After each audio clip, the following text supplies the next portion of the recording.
they have now inflation of over 300%. 4 months ago, they had inflation of 5%. Now they're at over 300, could be 350%. All they have is fake news, because they have the fake news, would rather see us lose the war than win the war, which is really treasonous, in a certain way. So we're doing another very major attack tonight. They want to make a deal. They came back. We made a deal 2 days ago, and they want to make a deal. They've been negotiating for 47 years, but nobody's ever hit them militarily. We're hitting them very hard. So in case you missed it, over the weekend, the U.S. military has once again returned to lighting up Iran. And this, of course, comes after several weeks of the Iranians just not really following the deal or the ceasefire, continuing to shoot at and harass commercial shipping in the Strait of Hormuz, in some cases launching missiles at Gulf states. And what Trump is effectively saying is, okay, you've broken the ceasefire, you've broken the deal, we're going to go back in and teach you a lesson. Now, couple of things here. First of all, if we are to have pattern recognition of how this stuff works, this to me is still what we've referred to as minor flare-ups. Do not be surprised if by the end of the week they once again declare another ceasefire, because this is typically what it's like dealing with Iran. But also at the same time, why I said when the original framework or the memorandum of understanding was done, that I actually trust Trump with this deal. And a lot of people are not happy over this. They think the deal is a bad thing or something. But you might look at this and say, well, how does that make sense, Vince? Well, this is exactly why. Because, of course, if the major contention is that Iran's not going to follow the deal, they're not going to listen, pretty predictable behavior, by the way. Look at what they're doing right now. Trump reserves the right, obviously, first of all, to go back in if necessary, which is what he's proving to Iran right now. And I think that's very important. But also, secondly, a lot of people talk about the frozen assets. A lot of people talk about the money. Also important to note that they don't get a single cent. They don't get any benefits unless they choose to follow the deal.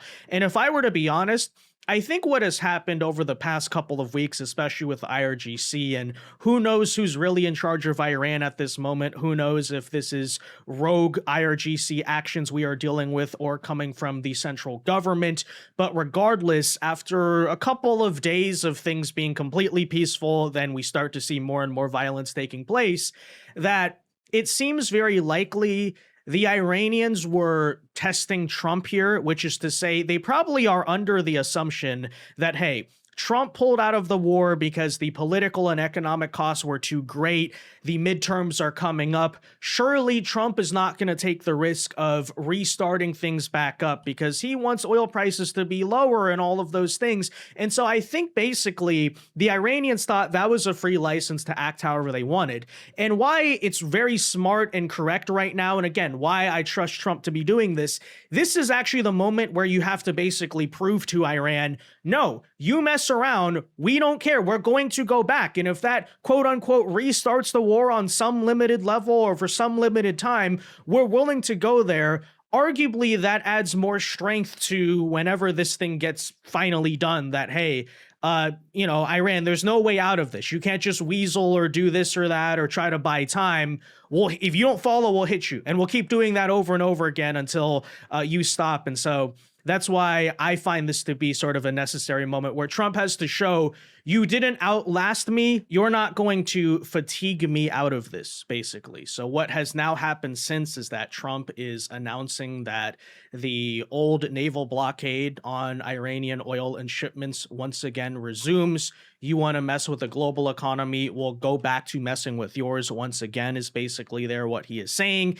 And he's apparently likewise just informed Congress that, hey, strikes on Iran are resuming. So let's talk about what it all means. First, though, do us a favor. If you enjoy our content, make sure you hit that like button down below. Subscribe to the channel if you are new. That is the best way to support our work, and it also ensures that you can stay up to date with all of the latest news and coverage. With that said, over the past week, we have seen some pretty heavy U.S. attacks in a lot of different ways.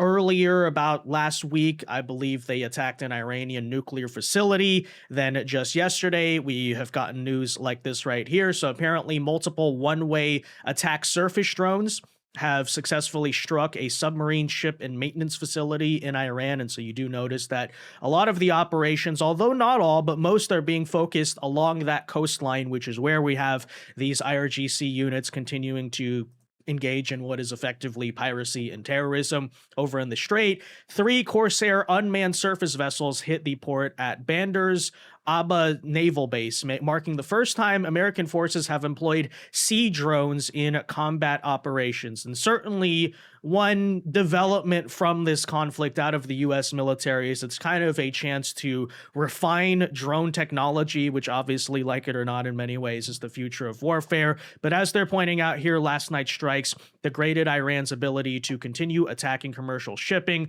We also have alleged reports that there was an airstrike further that took place on the IRGC headquarters itself in Tehran, which appears to be burning uncontrollably after U.S. strikes. And so certainly this is sending a statement to specifically the very people who are causing the problems. Not sure why we left this off the table, frankly, during Epic Fury, but you know, that's part of, I guess, the power or the leverage you have when you don't hit everything, right? Because you don't want to leave them in total destruction, more like partial, where you'll say, hey, we're willing to go total. There's still more stuff that we can do if you choose not to follow the deal, if you choose to violate things. And by the way, you know, I think that there was a lot of, I do recall there was a lot of talk about how American air superiority had fallen at the end of the conflict. And that's why it happened, because the Iranian air defenses have leveled up and now we can't fly over and attack Iran anymore. And you're seeing that those initial reports clearly are not true, because what have we done the entire past week? Attacking Iran through the sky, whether that's through drones or through jets, it doesn't matter. Point is, we still absolutely have the capacity to launch massive attacks on this country, allegedly as well. We also even dropped some bunker busters on Iran's 4th Tactical Fighter Base just over the weekend. And so, yeah, you can like pretty massive strikes, right? This is not limited self-defensive things. This is basically us saying 100%. We're willing to use fire and fury where necessary. The U.S. says everything from missile launching sites to maritime locations that Iran was using to menace shipping in the Strait were hit. Dozens of targets were hit by land-based and sea-based fighter jets. Guided missiles were fired from ships in the area. This latest round of airstrikes came after Iran fired on a Cyprus-flagged cargo ship crossing the Strait. So yeah, but arguably the biggest move being leveraged against Iran, and we call this hitting them where it hurts, relates to the Strait of Hormuz itself, where Trump is announcing he will be reinstating the blockade of the Strait from Iran. So basically saying, we're going to keep hitting you economically. When you were and this is where the leverage sort of comes into place, because when they were following the ceasefire, when they were cooperating, trying to reach a deal, what did we say? Okay, you can sell your oil. You're not going to do that. You're going to play games. Okay, we're going to go back to crippling your economy. And you combine that with bombing the IRGC headquarters, it's some type of statement to say, hey, stop the militarism, very likely. And it goes on even here further. They're not going to be happy about this. Iran's going to be very pissed off about this. But apparently, not only are we trying to take the Strait from them, we're announcing that we ourselves are going to be tolling the Strait instead, which is to say, you know, they think they can raise money for their government and their failing economy by charging taxes on oil tankers. We're basically saying we're going to do that now. I would argue as a big middle finger. Now, is this going to be a long-term regime that stays? I would say probably not. This is probably sort of a leveraging negotiating tactic, but it's still a pretty interesting, maybe a pretty innovative idea. Now, I very much look forward to the left-wing media now accusing us of violating international law, right? They had nothing to say when Iran themselves were taxing and tolling the Strait, but now that we're doing it, you're not allowed to toll an international waterway. Well, I guess in this case, the protection fee is actually valid because we are actually protecting safe country oil tankers, allied country oil tankers, from a bunch of terrorists who just decide to keep on causing problems there. But still, here is the Trump statement. So the Hormuz Strait is open and will remain open with or without Iran. We are reinstating the Iranian blockade, so named because it is only stopping Iran's ships or customers from entering or leaving.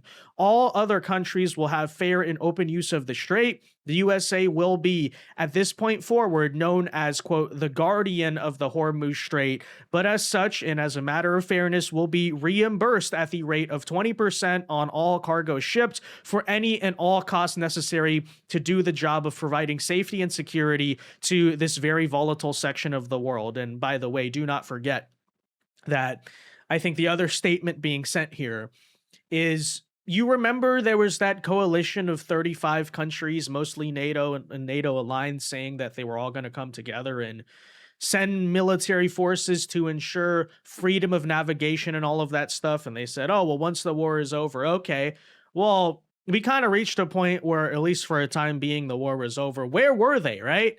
UK, France, where were these guys? Never showed up. So I would also argue, on top of being kind of a statement, a shot at Iran, it's also saying to these other countries, right? Basically, you hear what Trump is trying to argue there. The US is carrying the burden. We're going to be reimbursed for it. But that's also kind of a reminder to that coalition, right? Where's I guess Keir Starmer's not in office anymore, right? But where are these countries who said they were going to come and, hey, we're not involved in the war, but we're involved in freedom of navigation?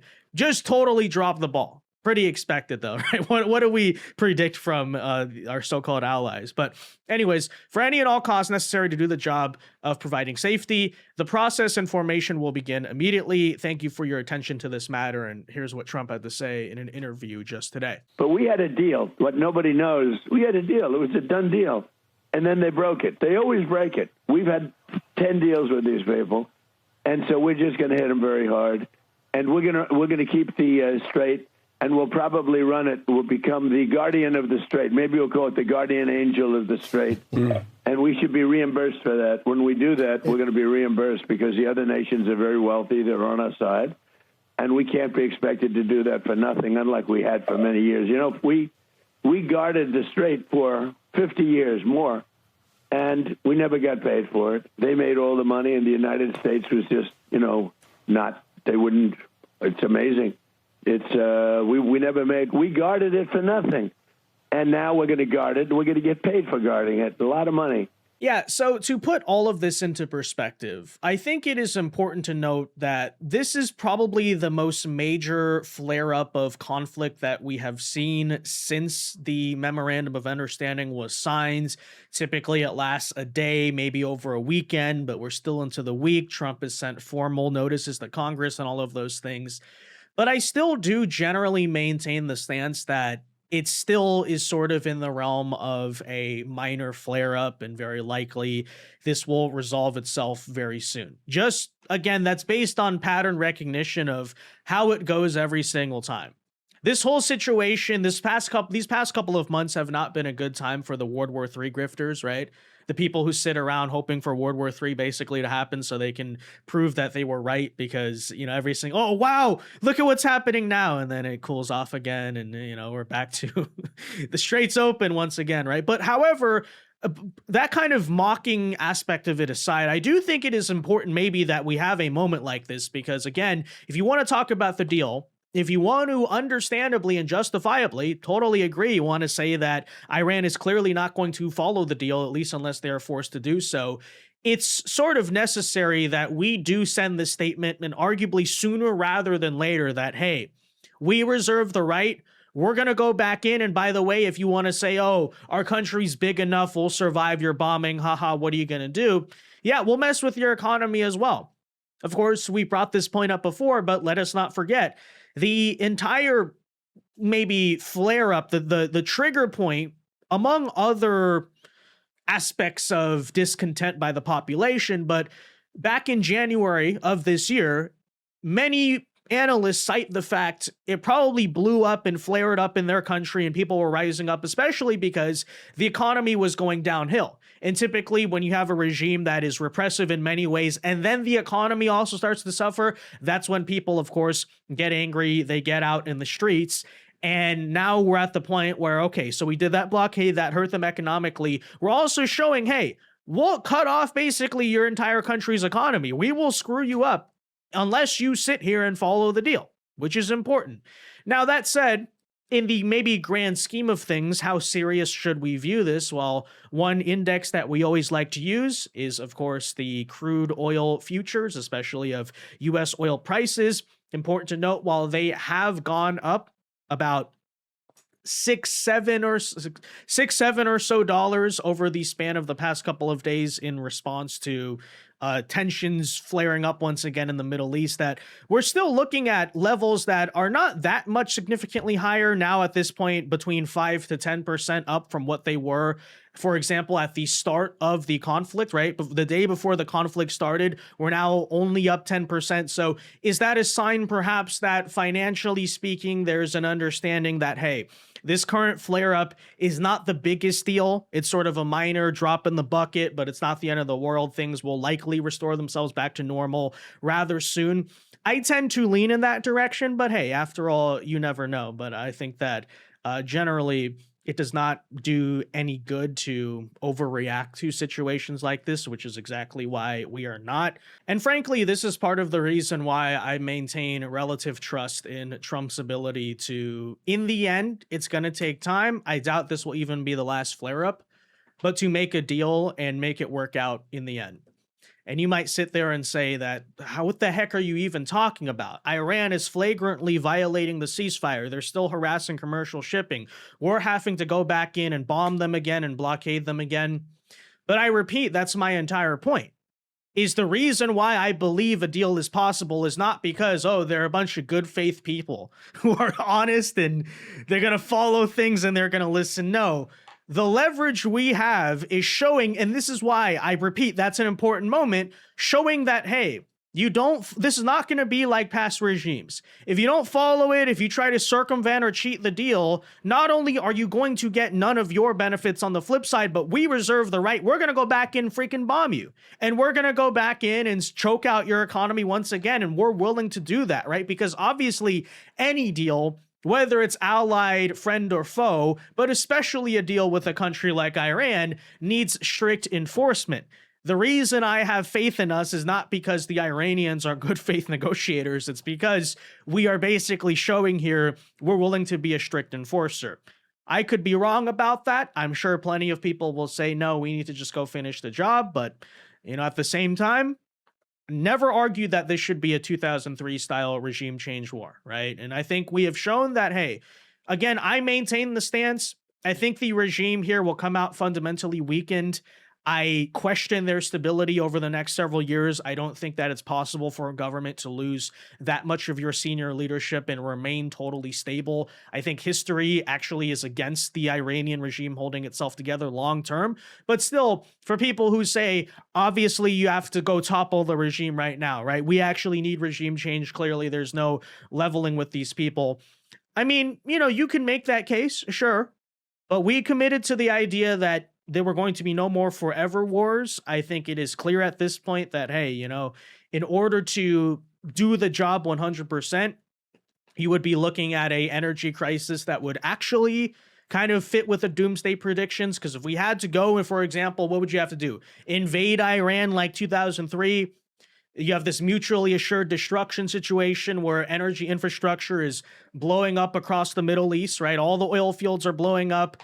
That's something that doesn't take a couple months to rebuild, looking at like the guarantee of global recession and a real energy crisis, not expensive gas for a couple of months. That's something that, politically speaking, I don't think even the cost when you weigh and try to balance that with, still having to beat leftists here at home is really worth it. We can disagree on that, but that's just my rationale as to why this approach, I still actually maintain faith in it, is we can play we're basically showing, hey, Iran, we can play this stupid game with you all day, right? So follow the deal. There's going to be problems for you, right?